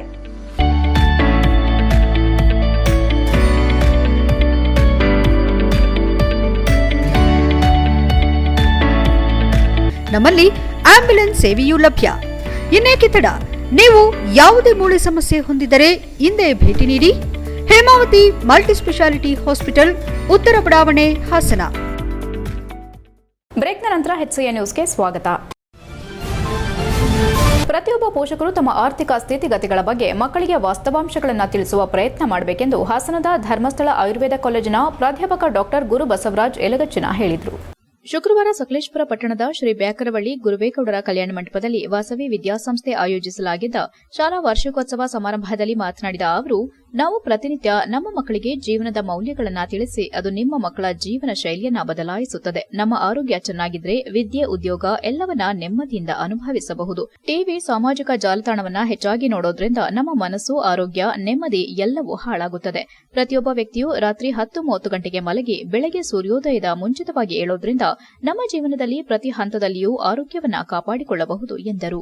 ಕಾರ್ಯಕ್ರಮದಲ್ಲಿ ಮುಖ್ಯ ಅತಿಥಿ ಶಾಸಕ ಎಸ್ ಮಂಜುನಾಥ್ ಮಾತನಾಡಿ, ನಾನು ಚಿಕ್ಕವನಿರುವಾಗಿನಿಂದ ವಾಸವಿ ಶಾಲೆಯನ್ನ ನೋಡುತ್ತಿದ್ದೇನೆ. ಬಡವರಿಗೆ ಉತ್ತಮ ಶಿಕ್ಷಣವನ್ನ ವಾಸವಿ ಶಾಲೆ ನೀಡುತ್ತಾ ಬರುತ್ತಿದ್ದು, ಸರ್ಕಾರಿ ಹಾಗೂ ಇತರೆ ವಾಸವಿ ಶಾಲೆಯಲ್ಲಿ ಓದಿದ ಮಕ್ಕಳು ಇಂದು ಸಮಾಜದಲ್ಲಿ ಉತ್ತಮ ಸ್ಥಾನ ಗಳಿಸಿದ್ದಾರೆ. ಮಕ್ಕಳು ಈ ದೇಶದ ಉತ್ತಮ ಪ್ರಜೆಗಳಾಗುವ ಮೂಲಕ ದೇಶಕ್ಕೆ ಹಾಗೂ ಓದಿದ ಶಾಲೆಗೆ ಕೀರ್ತಿ ತರುವಂತೆ ಮಕ್ಕಳು ಸಾಧನೆ ಮಾಡುವ ಮೂಲಕ ಪೋಷಕರಿಗೆ ಗೌರವ ತರಬೇಕು ಎಂದರು. ಸಮಾರಂಭದಲ್ಲಿ ಪುರಸಭೆ ಅಧ್ಯಕ್ಷೆ ಜ್ಯೋತಿ ರಾಜ್ಕುಮಾರ್, ಶಾಲಾ ಮಂಡಳಿ ಅಧ್ಯಕ್ಷೆ ಲತಾ ಚೇತನ್, ಪ್ರೌಢಶಾಲಾ ಮುಖ್ಯೋಪಾಧ್ಯಾಯ SR ಶ್ರೀಧರ್, ಪ್ರಾಥಮಿಕ ಶಾಲಾ ಮುಖ್ಯೋಪಾಧ್ಯಾಯಿನಿ ಪದ್ಮಾ ಇತರರು ಉಪಸ್ಥಿತರಿದ್ದರು. ಕ್ರೀಡೆಯಲ್ಲಿ ಭಾಗವಹಿಸಿದ ಮಕ್ಕಳಿಗೆ ಹಾಗೂ ವಿವಿಧ ವಿಭಾಗಗಳಲ್ಲಿ ಜಯ ಗಳಿಸಿದ ಮಕ್ಕಳಿಗೆ ಪ್ರಶಸ್ತಿ ಹಾಗೂ ಬಹುಮಾನ ವಿತರಣೆ ಮಾಡಲಾಯಿತು. ವೇದಿಕೆ ಕಾರ್ಯಕ್ರಮ ಮುಗಿದ ನಂತರ ಶಾಲಾ ಮಕ್ಕಳಿಂದ ಸಾಂಸ್ಕೃತಿಕ ಕಾರ್ಯಕ್ರಮ ಏರ್ಪಡಿಸಲಾಗಿತ್ತು. ವಿವಿಧ ಬಗೆಯ ಹಾಡುಗಳಿಗೆ ಮಕ್ಕಳು ನೃತ್ಯ ಮಾಡುವ ಮೂಲಕ ಪೋಷಕರಿಗೆ ಹಾಗೂ ಕಾರ್ಯಕ್ರಮಕ್ಕಾಗಮಿಸಿದ್ದ ಸಾರ್ವಜನಿಕರಿಗೆ ಮನರಂಜನೆ ನೀಡಿದರು. HCI news, Sakleshpur.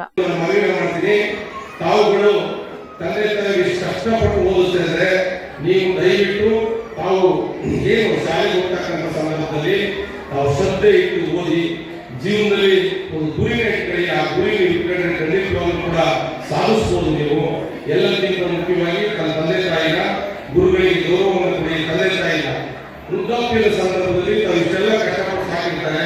ಅವರ ಇವತ್ತೆಲ್ಲ ತಮಗೆ ಗೊತ್ತಿದೆ, ಕೋವಿಡ್ ಆಗಿರ್ತಕ್ಕಂಥ ಸಂದರ್ಭದಲ್ಲಿ ತಂದೆ ತಾಯಿ ಮುಖಾಗಿ ನೋಡಲಿಕ್ಕೂ ಸಮೇತ ಅಥವಾ ಒಬ್ಬರು ನನಗೆ ಕಾಯ್ಕೊಂಡು ನೋಡ್ಕೊಳ್ತಕ್ಕಂಥದ್ದನ್ನ ನಾವು ಹಲವಾರು ವಿಡಿಯೋಗಳಲ್ಲಿ, ಪತ್ರಿಕೆಯಲ್ಲಿ ನಾವು ಓದಿದ್ದೀವಿ. ತಂದೆ ತಾಯಿನ ಸುಖವಾಗಿ ನೋಡ್ಕೊಳ್ಳಿ, ತಂದೆ ತಾಯಿ ಗೌರವವನ್ನು ಕೊಡಿ, ಗುರುಗಳಿಗೆ ಗೌರವವನ್ನು ಕೊಡಿ ಅಂತೇಳಿ ಈ ಸಂದರ್ಭದಲ್ಲಿ ಹೇಳ್ತೀನಿ. ಎಲ್ಲದಕ್ಕಿಂತ ಮುಖ್ಯ ಆಲೂರು ತಾಲೂಕು ಕಾರ್ಯನಿರತ ಪತ್ರಕರ್ತರ ಭವನದಲ್ಲಿ ಪತ್ರಕರ್ತ ಮುರಳಿ ನಿಧನಕ್ಕೆ ಸಂತಾಪ ಸೂಚಕ ಸಭೆಯನ್ನು ಹಮ್ಮಿಕೊಳ್ಳಲಾಗಿತ್ತು. ಆಲೂರು ಪತ್ರಕರ್ತರ ಸಂಘದ ಮಾಜಿ ಅಧ್ಯಕ್ಷ ನಟರಾಜ್ ನಾಕಲ್ಗೂಡು ಮಾತನಾಡಿ, ಮುರಳಿ ಅವರು ಪತ್ರಿಕಾ ಏಜೆಂಟ್ ಆಗಿ ಹಾಗೂ ಹಲೋ ಹಾಸನ ಪತ್ರಿಕೆಯ ತಾಲೂಕು ವರದಿಗಾರರಾಗಿ ಮತ್ತು ಮಾರ್ಗಪ್ರಭಾ ಪತ್ರಿಕೆಯಲ್ಲಿಯೂ ಸೇವೆ ಸಲ್ಲಿಸಿದ್ರು. ಸುದೀರ್ಘ 15 ವರ್ಷಗಳ ಕಾಲ ಪತ್ರಿಕಾ ಕ್ಷೇತ್ರದಲ್ಲಿ ತೊಡಗಿಸಿಕೊಂಡಿದ್ದವರು ಅನಾರೋಗ್ಯ ಸಮಸ್ಯೆಯಿಂದ ಇಂದು ನಮ್ಮನ್ನ ಹಾಗೂ ಕುಟುಂಬ ವರ್ಗದವರನ್ನ ಬಿಟ್ಟು ಅಗಲಿದ್ದು ನಮಗೆ ಬೇಸರ ತಂದಿದೆ ಮತ್ತು ಈಗಿನ ಆಹಾರ ಪದ್ಧತಿ ಭಾರಿ ಪರಿಣಾಮ ಬೀರುತ್ತಿದ್ದು ಬಹಳ ಎಚ್ಚರಿಕೆ ವಹಿಸಬೇಕಾಗಿದೆ. ಯಾವಾಗ ಏನಾಗುತ್ತದೆಯೆಂಬ ಆತಂಕ ಹೆಚ್ಚಿದ್ದು ಆರೋಗ್ಯದ ಮೇಲೆ ಹೆಚ್ಚು ಕಾಳಜಿ ವಹಿಸಬೇಕಾದ ಜವಾಬ್ದಾರಿ ನಮ್ಮ ಮೇಲಿದೆ. ಪತ್ರಿಕಾ ಕ್ಷೇತ್ರದಲ್ಲಿ ಅವರ ಸೇವೆ ಸ್ಮರಿಸುವಂತಿದೆ. ದೇವರು ಆ ಕುಟುಂಬಕ್ಕೆ ದುಃಖ ಭರಿಸುವ ಶಕ್ತಿ ನೀಡಲಿ ಹಾಗೂ ಅವರ ಆತ್ಮಕ್ಕೆ ಶಾಂತಿ ಸಿಗಲೆಂದು ಶೋಕಿಸಿದರು. ಪತ್ರಕರ್ತರ ಸಂಘದ ಅಧ್ಯಕ್ಷ ಪೃಥ್ವಿ ಜಯರಾಮ್ ಮಾತನಾಡಿ, ದೀರ್ಘಕಾಲದ ಅನಾರೋಗ್ಯದಿಂದ ಬಳಲುತ್ತಿದ್ದ ಮುರಳಿ ಅವರು ನಿನ್ನೆ ನಿಧನರಾಗಿದ್ದು ನಮ್ಮ ಸಂಘಕ್ಕೆ ತುಂಬಾ ನೋವುಂಟಾಗಿದೆ. ಕಳೆದ ವಾರ ಸುರೇಶ್ ಅವರ ನಿಧನ ಮಾಸುವ ಮುನ್ನವೇ ಮತ್ತೊಂದು ಸಾವು ಸಂಭವಿಸಿದ್ದು ತೀವ್ರ ದುಃಖ ಉಂಟುಮಾಡುತ್ತಿದೆ ಮತ್ತು ಮೃತರ ಕುಟುಂಬ ಸದಸ್ಯರಿಗೆ ನಮ್ಮ ಸಂತಾಪವನ್ನ ತಿಳಿಸುತ್ತೇವೆ. ಅವರ ನಿಧನದಿಂದ ನಾವು ಒಬ್ಬ ನಿಪುಣ ಪತ್ರಕರ್ತರನ್ನ ಕಳೆದುಕೊಂಡಿದ್ದೇವೆ ಎಂದರು. ನಂತರ ಹಿರಿಯ ಪತ್ರಕರ್ತ ಮತ್ತು ಪತ್ರಕರ್ತರ ಸಂಘದ ಮಾಜಿ ಅಧ್ಯಕ್ಷ ರಾಘವೇಂದ್ರ ಮಾತನಾಡಿ, ಹಿರಿಯ ಪತ್ರಕರ್ತ ಸುರೇಶ್ ನಿಧನ ಬೆನ್ನಲ್ಲೇ ಇದೀಗ ಮತ್ತೋರ್ವ ಹಿರಿಯ ಪತ್ರಕರ್ತರಾಗಿದ್ದ ಮುರಳಿ ಅಗಲಿಕೆ ಪತ್ರಿಕಾ ರಂಗಕ್ಕೆ ಆಘಾತ ತಂದಿದೆ. ಹಿರಿಯ ಪತ್ರಕರ್ತರ ನಿಧನಕ್ಕೆ ಪತ್ರಿಕಾ ರಂಗದವರು ಬೇಸರಗೊಂಡಿದ್ದೇವೆ. ಪತ್ರಿಕೆಯಲ್ಲಿ ಮಾಹಿತಿ ಕೋಶ ಎಂದೇ ಗುರುತಿಸಿಕೊಂಡಿದ್ದರೂ ಅವರ ನಿಧನದಿಂದ ಸುದ್ದಿ ಮನೆಯ ಹಿರಿಯ ಕೊಂಡಿಯೊಂದು ಕಳಚಿದಂತಾಗಿದೆ. ದೇವರು ಮೃತರ ಆತ್ಮಕ್ಕೆ ಚಿರಶಾಂತಿ ನೀಡಲಿ ಎಂದು ದೇವರಲ್ಲಿ ಪ್ರಾರ್ಥಿಸಿದರು. ಈ ಸಂತಾಪ ಸೂಚಕ ಸಭೆಯಲ್ಲಿ ಪತ್ರಕರ್ತ ಸಂಘದ ಅಧ್ಯಕ್ಷ ಹಾಗೂ ಮಾಜಿ ಅಧ್ಯಕ್ಷರು ಮತ್ತು ಸಂಘದ ಸದಸ್ಯರು ಉಪಸ್ಥಿತರಿದ್ದರು. HCN news Aluru. ಆಲೂರು ತಾಲೂಕಿನಲ್ಲಿ ಒಂದು 10-15 ದಿವಸದ ಅಂತರದಲ್ಲೇ ಇಬ್ಬರು ಪತ್ರಕರ್ತರು ಅನಾರೋಗ್ಯದಿಂದ ನಮ್ಮ ಸಂಘಕ್ಕೆ ತುಂಬಲಾರದ ನಷ್ಟ ಆಗಿದೆ. ಯಾಕಂದರೆ ಕಳೆದ ಹಲವಾರು ವರ್ಷಗಳಿಂದ ನಮಗೆ ಪತ್ರಿಕಾ ಇದರಲ್ಲಿ ಸೇವೆ ಸಲ್ಲಿಸಿದ್ದ ಹಿರಿಯ ಪತ್ರಕರ್ತರು ಹಾಗೂ ಈತನು ಸಹ ನಮ್ಮ ಕಳೆದ 15 ವರ್ಷಗಳಿಂದ ಪತ್ರಿಕೋದ್ಯಮಿಗಳಿದ್ದರು. ಈ ರೀತಿ ಪತ್ರಕರ್ತರುಗಳು ಅನಾರೋಗ್ಯ ಪೀಡಿತರಾಗಿ ಸಾಯ್ತಾ ಇರೋದು, ಸಾವನ್ನಪ್ತಾ ಇರೋದು ನಮಗೆ ಭಾರಿ ಬೇಸರ ಅನ್ನಿಸ್ತದೆ. ಮುಂದಿನ ದಿನಗಳಲ್ಲಿ ಪತ್ರಿಕೆಯ ಕೆಲಸದ ಜೊತೆ ಮತ್ತು ಇತರೆ ಯಾವುದೇ ಕೆಲಸ ಒತ್ತಡ ಇದ್ರೂ ಪತ್ರಕರ್ತರು ಹೆಚ್ಚು ಆರೋಗ್ಯದ ಕಡೆಗೆ ತಮ್ಮ ಗಮನ ಹರಿಸಬೇಕು. ದೈಹಿಕ ಸಕಲೇಶಪುರ ತಾಲೂಕಿನ ಹೆತ್ತೂರು ಹೋಬಳಿಯ ಹೆಚ್ವಿಹಳ್ಳಿಯ ಸರ್ಕಾರಿ ಹಿರಿಯ ಪ್ರಾಥಮಿಕ ಪಾಠಶಾಲೆಯಲ್ಲಿ ಸಾವಿತ್ರಿಬಾಯಿ ಫುಲೆ ಅವರ 194ನೇ ವರ್ಷದ ಜನ್ಮ ದಿನಾಚರಣೆಯನ್ನು ಅತ್ಯಂತ ಸಂಭ್ರಮ ಸಡಗರದಿಂದ ಆಚರಿಸಲಾಯಿತು. ಶಾಲೆಯ ಮುಖ್ಯೋಪಾಧ್ಯಾಯಿನಿ ಪುಷ್ಪಲತಾ ಮಾತನಾಡುತ್ತಾ 1831 ಜನವರಿ 3ರಂದು ಮಹಾರಾಷ್ಟ್ರದ ಸತಾರಾ ಜಿಲ್ಲೆಯ ನಾಯಗಾವ ಗ್ರಾಮದಲ್ಲಿ ಸಾವಿತ್ರಿಬಾಯಿ ಜನಿಸಿದ್ರು. ತಂದೆ ಖಂಡೋಜಿ ನೆವಸೆ ಪಾಟೀಲ, ತಾಯಿ ಲಕ್ಷ್ಮೀಬಾಯಿ 8ನೇ ವಯಸ್ಸಿನಲ್ಲೇ ಆಕೆಯನ್ನ ಜ್ಯೋತಿಬಾ ಫುಲೆ ಅವರೊಂದಿಗೆ ವಿವಾಹ ಮಾಡಲಾಯಿತು. ವಿವಾಹದ ನಂತರ ಜ್ಯೋತಿಬಾ ಮನೆಯಲ್ಲಿಯೇ ಪತ್ನಿಗೆ ಅಕ್ಷರ ಕಲಿಸಿದ್ರು. ಮುಂದೆ ಶಾಲೆಗೂ ಸೇರಿಸಿದ್ರು. ಬಳಿಕ ಸಾವಿತ್ರಿಬಾಯಿ 1848ರಲ್ಲಿ ಪ್ರಾರಂಭಿಸಲಾದ ಮೊಟ್ಟಮೊದಲ ಕನ್ಯಾಶಾಲೆಯಲ್ಲಿ ಶಿಕ್ಷಕಿಯಾದರು. ಈ ಮೂಲಕ ಭಾರತದ ಪ್ರಥಮ ಮಹಿಳಾ ಶಿಕ್ಷಕಿ ಎಂಬ ಹೆಗ್ಗಳಿಕೆಗೆ ಪಾತ್ರರಾದರು. ಸಹ ಶಿಕ್ಷಕಿ ಶಾರದಾ ಅವರು ಮಾತನಾಡುತ್ತಾ, ಈ ವರ್ಷ ನಮ್ಮ ಶಾಲೆಯಲ್ಲಿ ಮೊದಲ ಬಾರಿಗೆ ಸಾವಿತ್ರಿಬಾಯಿ ಫುಲೆ ಅವರ ಜನ್ಮ ದಿನಾಚರಣೆಯನ್ನು ಆಚರಿಸಲು ಶಾಲಾ ಅಭಿವೃದ್ಧಿ ಮಂಡಳಿ ಅಧ್ಯಕ್ಷರು ಹಾಗೂ ಸದಸ್ಯರು ಕಾರಣಕರ್ತರಾಗಿದ್ದಾರೆ. ಪ್ರತಿ ವರ್ಷವೂ ಸಾವಿತ್ರಿಬಾಯಿ ಫುಲೆ ಅವರ ಜಯಂತಿಯನ್ನ ನಮ್ಮ ಶಾಲೆಯಲ್ಲಿ ಆಚರಿಸುವಂತಾಗಲಿ ಎಂದರು. ನಂತರ ಮಾತನಾಡಿದ ಜಿಲ್ಲಾ ದಲಿತ ಸಂಘರ್ಷ ಸಮಿತಿ ಸಂಚಾಲಕ ವಳಲಹಳ್ಳಿ ವೀರೇಶ್, ವಿದ್ಯಾರ್ಥಿಗಳು ದೇವರಿಗೆ ಪೂಜೆ ಮಾಡುವಂತೆ ಪ್ರತಿನಿತ್ಯ ಸಾವಿತ್ರಿಬಾಯಿ ಫುಲೆ ಅವರ ಫೋಟೋಕ್ಕೂ ಪೂಜೆ ಮಾಡಬೇಕು.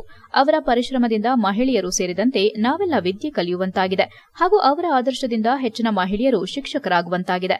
ಪ್ರತಿ ವರ್ಷ ಸಾವಿತ್ರಿಬಾಯಿ ಫುಲೆ ಅವರ ಜನ್ಮದಿನವನ್ನು ಶಾಲೆಯಲ್ಲಿ ಆಚರಿಸುವ ಮೂಲಕ ಮಕ್ಕಳಲ್ಲಿ ಅವರ ಬಗ್ಗೆ ಅರಿವು ಮೂಡಿಸುವಂತೆ ಮಾಡಬೇಕು ಎಂದರು.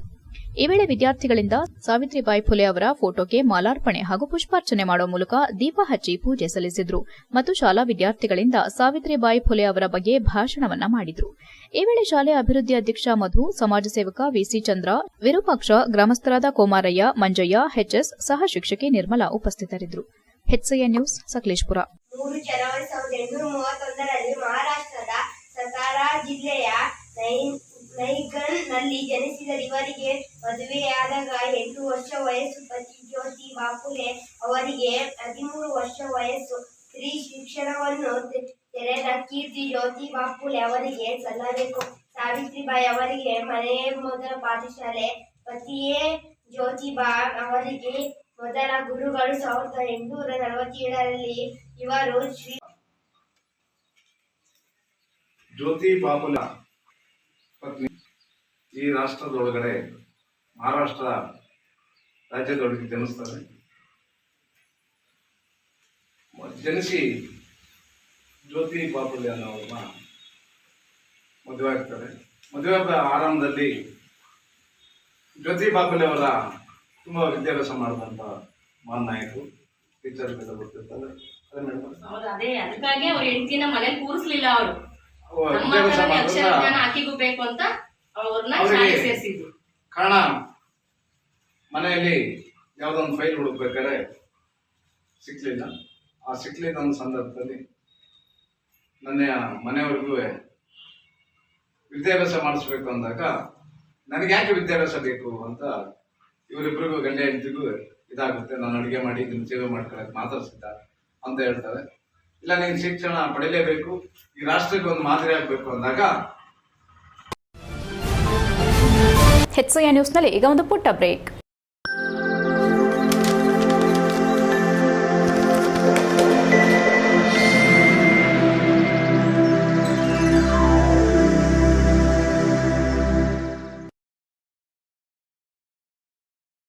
ಬ್ರೇಕ್ನ ನಂತರ HCN ನ್ಯೂಸ್ಗೆ ಸ್ವಾಗತ. ಸರ್ಕಾರಿ ಶಾಲೆಗಳ ಸಬಲೀಕರಣದ ಮೂಲ ಸೌಕರ್ಯಗಳನ್ನು ಒದಗಿಸುವಲ್ಲಿ ರೋಟರಿ ಶ್ರಮಿಸುತ್ತಿದೆ ಎಂದು ಬೇಲೂರು ರೋಟರಿ ಕ್ಲಬ್ ಅಧ್ಯಕ್ಷ ಶಂಭುಗೌಡ ಹೇಳಿದರು. ಬೇಲೂರು ತಾಲೂಕಿನ ಬಿಕ್ಕೋಡು ಗ್ರಾಮದ ಶಿವನಂಜೇಗೌಡರ ಪ್ರೌಢಶಾಲೆಯಲ್ಲಿ ರೋಟರಿ ಕ್ಲಬ್ ಬೇಲೂರು ವತಿಯಿಂದ ಹಮ್ಮಿಕೊಂಡಿದ್ದ ವಿದ್ಯಾರ್ಥಿಗಳಿಗೆ ಕುಡಿಯುವ ಶುದ್ಧ ನೀರಿನ ವಾಟರ್ ಫಿಲ್ಟರ್ ಉದ್ಘಾಟಿಸಿ ಮಾತನಾಡಿದ ಅವರು, ಬೇಲೂರು ರೋಟರಿ ಕ್ಲಬ್ ಸಂಸ್ಥಾಪಕ ದಿವಂಗತ ಗಂಗಯ್ಯ ಹೆಗ್ಡೆ ರೋಟರಿ ಸಂಸ್ಥೆಗೆ ನೀಡಿರುವ ಎಂಡೋಮೆಂಟ್ ಹೂಡಿಕೆಯಿಂದ ಬರುವಂತಹ ಹಣದಲ್ಲಿ ಪ್ರತಿ ವರ್ಷ ಸರ್ಕಾರಿ ಹಾಗೂ ಸರ್ಕಾರಿ ಅನುದಾನಿತ ಶಾಲೆಗಳಿಗೆ ವಿದ್ಯಾರ್ಥಿಗಳು ಶುದ್ಧ ನೀರನ್ನು ಕುಡಿಯಬೇಕೆಂಬ ಅವರ ಆಸೆಯಂತೆ ಶುದ್ಧ ಕುಡಿಯುವ ನೀರಿನ ಶುದ್ದೀಕರಿಸುವ ವಾಟರ್ ಫಿಲ್ಟರ್ ಕೊಡುಗೆಯಾಗಿ ಪ್ರತಿ ವರ್ಷ ನೀಡುತ್ತಿದ್ದೇವೆ ಎಂದರು. ಬೇಲೂರು ರೋಟರಿ ಕ್ಲಬ್ನ ಝೋನಲ್ ಲೆಫ್ಟಿನೆಂಟ್ ವೈಡಿ ಲೋಕೇಶ್ ಮಾತನಾಡಿ, ಸಾವಿತ್ರಿಬಾಯಿ ಫುಲೆ ಅವರ ಜಯಂತಿ ಹಾಗೂ ಅವರು ಭಾರತದ ಮೊದಲ ಆಧುನಿಕ ಸ್ತ್ರೀವಾದಿಗಳಲ್ಲಿ ಒಬ್ಬರಾಗಿದ್ದು ಮತ್ತು 1848ರಲ್ಲಿ ತನ್ನ ಪತಿಯೊಂದಿಗೆ ಮಹಾರಾಷ್ಟದ ಪುಣೆಯಲ್ಲಿ ಬಾಲಕಿಯರಿಗಾಗಿ ಮೊದಲ ಭಾರತೀಯ ಶಾಲೆಗಳಲ್ಲಿ ಒಂದನ್ನು ಸ್ಥಾಪಿಸಿದ ಮೊದಲ ಮಹಿಳಾ ಶಿಕ್ಷಕಿ ಎಂದು ಪರಿಗಣಿಸಲಾಗಿದೆ. ಇಂತಹ ಅವರ ಜಯಂತಿ ಕಾರ್ಯಕ್ರಮದ ದಿನದಂದು ರೋಟರಿ ಕ್ಲಬ್ ವತಿಯಿಂದ ವಿದ್ಯಾರ್ಥಿಗಳಿಗೆ ಕುಡಿಯುವ ನೀರು ಶುದ್ದೀಕರಿಸುವ ವಾಟರ್ ಫಿಲ್ಟರ್ ನೀಡುತ್ತಿರುವುದು ಸಂತೋಷವಾಗಿದೆ. ವಿದ್ಯಾರ್ಥಿಗಳು, ಶಿಕ್ಷಕರು ಕುಡಿಯುವ ನೀರನ್ನು ಶುದ್ದೀಕರಿಸುವ ವಾಟರ್ ಫಿಲ್ಟರ್ ಅನ್ನು ಉತ್ತಮವಾಗಿ ಸದುಪಯೋಗಪಡಿಸಿಕೊಳ್ಳಿ ಎಂದು ಮನವಿ ಮಾಡಿ ಶಾಲೆಯಲ್ಲಿ 18 ವರ್ಷ ಒಳಗಿನ ವಿದ್ಯಾರ್ಥಿಗಳಿಗೆ ರೋಟರಿ ಇಂಟ್ರಾಕ್ಟ್ ಕ್ಲಬ್ ಸ್ಥಾಪಿಸುವಂತೆ ಮನವಿ ಮಾಡಿದರು. ಈ ಸಂದರ್ಭದಲ್ಲಿ ರೋಟರಿ ಕ್ಲಬ್ ಕಾರ್ಯದರ್ಶಿ ಬಿಬಿ ಶಿವರಾಜ್, ಖಜಾಂಚಿ HK ರಮೇಶ್, ರೋಟರಿ ಸದಸ್ಯರಾದ ಮೊಗಪ್ಪಗೌಡ, BL ರಾಜೇಗೌಡ, ಚಿದನ್, ಶಾಲೆ ಸಮಿತಿ ಸದಸ್ಯರಾದ ಸೋಮಣ್ಣ, ಚಂದ್ರಶೇಖರ್, ಮುಖ್ಯೋಪಾಧ್ಯಾಯ ಬಸವರಾಜ್ ಮುನವಳಿ, ಶಿಕ್ಷಕರು, ವಿದ್ಯಾರ್ಥಿಗಳು ಹಾಜರಿದ್ದರು. HCN news Belur. ಸದಸ್ಯರುಗಳೇ ಹಾಗೂ ಶಾಲಾಭಿವೃದ್ಧಿ ಸಮಿತಿ ಸದಸ್ಯರುಗಳೇ ಮತ್ತು ಮುಖ್ಯೋಪಾಧ್ಯಾಯ ಅಧ್ಯಾಪಕ ವೃಂದದವರೇ ಹಾಗೂ ಎಲ್ಲ ನನ್ನ ನೆಚ್ಚಿನ ವಿದ್ಯಾರ್ಥಿನಿಯರು, ರೋಟರಿ ಸಂಸ್ಥೆ ಬಗ್ಗೆ ನಮ್ಮ ಅಧ್ಯಕ್ಷರು ಹೇಳಿದರು. ನಾವು 1905ರಲ್ಲಿ ಪ್ರಾರಂಭವಾದಂತಹ ಈ ರೋಟರಿ ಸಂಸ್ಥೆ ಹಲವಾರು ಒಳ್ಳೆಯ ಕೆಲಸಗಳನ್ನ ಮಾಡ್ಕೊಂಡು ಬರ್ತಾ ಇದ್ದೀವಿ. ವಿದ್ಯಾರ್ಥಿಗಳ ನಿಟ್ಟಿನಲ್ಲಿ ಹೇಳೋದಾದ್ರೆ, ಈ ಕೋವಿಡ್ ಸಮಯದಲ್ಲಿ ನಿಮಗೆಲ್ಲ ಗೊತ್ತಿರೋ ಹಾಗೆ 8, 9, 10ನೇ ತರಗತಿಗಳು 3 ವರ್ಷಗಳ ಕಾಲ ನಾವು ಏನು ಪಾಠಗಳನ್ನ ನಡೆಸೋಕ್ಕಾಗಲ್ಲ ಶಾಲೆಯಲ್ಲಿ. ಅಂಥ ಸಮಯದಲ್ಲಿ ನಾವು ಮಕ್ಕಳುಗಳಿಗೆ ಬ್ರಿಡ್ಜ್ ಕೋರ್ಸ್ ಅಂತಕ್ಕಂಥ ಪುಸ್ತಕಗಳನ್ನು ಕೂಡ ಕೊಟ್ವಿ. ಅದರ ಜೊತೆಗೆ ಟ್ಯಾಬ್ಗಳನ್ನು ಕೂಡ ಮಕ್ಕಳಿಗೆ ಆ ಸಮಯದಲ್ಲಿ, ಕೋವಿಡ್ ಸಮಯದಲ್ಲಿ ನಿಮಗೆ ಪಾಠ ಪಠ್ಯೇತರ ಚಟುವಟಿಕೆಗಳಿಗೆ ಅವರೆಲ್ಲ ನಮ್ಮ 8ನೇ 10ನೇ ಏನು ಬರುತ್ತೆ ಅಷ್ಟು ಪಾಠಗಳಿರ್ತಕ್ಕಂಥ ಈ ಒಂದು ಕಡೆ ಕ್ರೋಢೀಕರಿಸಿ ಟ್ಯಾಬ್ನಲ್ಲಿ ಹಾಕಿ ಆ ಟ್ಯಾಬ್ಗಳನ್ನು ಕೂಡ ವಿತರಣೆ ಮಾಡಿದ್ವಿ. ಇಂಥ ಹಲವಾರು ಉತ್ತಮವಾದ ಕೆಲಸವನ್ನು ನಾವು. ಈಗ ಸಂಕ್ಷಿಪ್ತ ಸುದ್ದಿಗಳು. ಹಾಸನದ ಶಿಕ್ಷಣ ಇಲಾಖೆ ಅಧೀಕ್ಷಕ ಲೋಕಾಯುಕ್ತ ಬಲೆಗೆ ಬಿದ್ದಿದ್ದಾರೆ. ಹಾಸನದ ಶಿಕ್ಷಣ ಇಲಾಖೆ ಉಪನಿರ್ದೇಶಕರ ಕಚೇರಿಯಲ್ಲಿ ಲಂಚ ಸ್ವೀಕರಿಸುವ ವೇಳೆ ಡಿಡಿಪಿಐ ಪಾಂಡು ಹಾಗೂ ಅಧೀಕ್ಷಕ AS ವೇಣುಗೋಪಾಲ್ 40,000 ರೂಪಾಯಿ ಲಂಚದ ಹಣದ ಸಮೇತ ಶನಿವಾರ ಲೋಕಾಯುಕ್ತರಿಗೆ ಸಿಕ್ಕಿಬಿದ್ದಿದ್ದಾರೆ. HCN news Hassan. ಕೊನೆಯಲ್ಲಿ ಮತ್ತೊಮ್ಮೆ ಮುಖ್ಯಾಂಶಗಳು. ಮಗನಿಂದಲೇ ತಂದೆಯ ಹತ್ಯೆ, ಅರೇಹಳ್ಳಿಯಲ್ಲಿ ಹೃದಯ ವಿದ್ರಾವಕ ಘಟನೆ, ಹೃದಯಾಘಾತದಿಂದ ಸಾವು ಎಂದಿದ್ದ ಕುಟುಂಬ, ಗ್ರಾಮಸ್ಥರಿಂದ ಹತ್ಯೆಯ ಆರೋಪ, ಆರೋಪಿಯನ್ನ ಬಂಧಿಸಿ ತನಿಖೆ ಮುಂದುವರೆಸಿದ ಪೊಲೀಸರು. ಹಾಸನದಲ್ಲಿ ಗುರುರಾಜ ಹೆಬ್ಬಾರ್ ಹೆಸರಿನಲ್ಲಿ ವಾರ್ಡ್ ರಚನೆಯಾಗಲಿ, ಹೆಬ್ಬಾರರ ಹೆಸರು ಶಾಶ್ವತವಾಗಿ ಉಳಿಯಲಿ, ಹೆಬ್ಬಾರ್ ರಸ್ತೆ ನಾಮಫಲಕ ಅನಾವರಣ ಮಾಡಿದ ಡಾಕ್ಟರ್ ನಿಶ್ಚಲಾನಂದ ಶ್ರೀ. ಬೇಲೂರಿನ ವಿವಿಧ ಇಲಾಖೆಗೆ ಭೇಟಿ ನೀಡಿದ ಸಂಸದರು, ಸಾರ್ವಜನಿಕರಿಂದ ಅಹವಾಲು ಸ್ವೀಕರಿಸಿದ ಲೋಕಸಭಾ ಸದಸ್ಯರು, MLC ಮಾತುಗಳಿಗೆ ಪ್ರಾಮುಖ್ಯತೆ ನೀಡುವುದಿಲ್ಲ ಎಂದ ಶ್ರೇಯಸ್ ಪಟೇಲ್. ಎಷ್ಟೊತ್ತು ನೀವು ನೋಡಿದ್ದು ಹಾಸನದ ಸುದ್ದಿ ಅಂದ್ರೆ HCN ನ್ಯೂಸ್.